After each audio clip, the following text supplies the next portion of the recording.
First of all, I need to start by making it clear that racism and violence towards women are never okay. I've never even thought to abuse or attack someone based on their culture or what they look like. And growing up as a proud Maori, it does not make any sense to me. I am wholeheartedly against racism, and so is the band, so that needs to be clear. It's also really important to state that I do not condone or in any way excuse violence against women. Straight up, I never have and I never will. I admit that I have gotten into verbal fights and at times fights with other lads over the years. That has upset the band and people in my community. These past indiscretions have probably led people to believe that the allegations against me are true. I accept that my past behaviour has contributed to people believing these false things about me and that this behaviour is not acceptable. I also have to acknowledge that my alcoholic behaviour in the past has intimidated or made people feel unsafe around me, and I am truly sorry for this.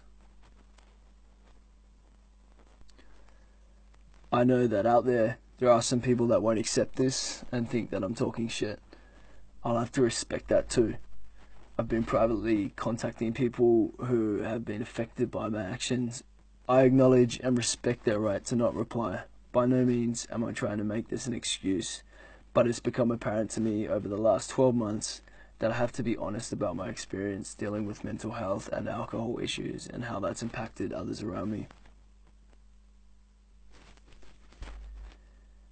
It really upsets me to know that through a series of misinterpreted accounts of events, I've now been seen as a symbol of something I detest, a racist woman basher. I can be an arsehole sometimes, but I'm not that much of an arsehole. But I have to accept the fact that I've angered groups of people who have suffered from abuse themselves, and that really burns me the most. Although the rumours being spread about me are being spread across social media, they're just not true. I also now see that ignoring them wasn't good, and my silence on social media has helped perpetuate them and led people to believe them to be true. It also made people think I didn't care, which is far from reality. So, I'm sorry I didn't speak out sooner.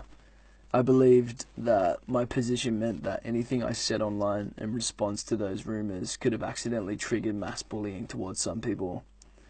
I didn't want that, and neither did my band, so we decided just to shut up and cop it. Again, I now see that wasn't the best idea either.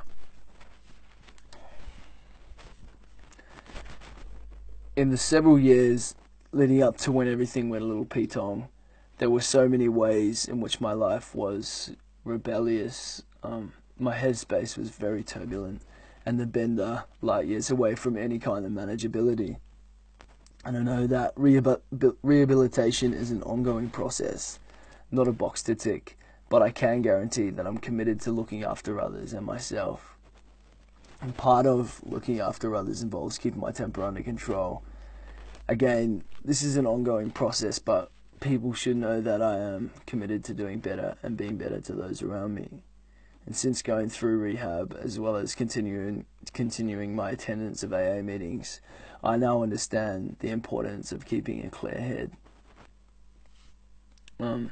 Through this year off, some people have advised against me getting back into this hectic lifestyle, but making music with the people I have grown up with and those who have been there for me is what I cherish most. And as a band, we are sober, and that is as important as our place in the community and our music. So I just want to thank the band, our fans, our close friends and family for all their support. Over the years, we have received thousands of messages from fans who have gotten out of very tough times through our music, and that's what keeps me going. But mostly, I just want us to be able to focus on our music again. It's good to be back in the studio doing what we do best, although there is a long road to recovery ahead for me. I hope that by fronting up to my failures and addressing my behaviour, Stickies can now move forward positively and healthily and focus on our music, our fans, and our community.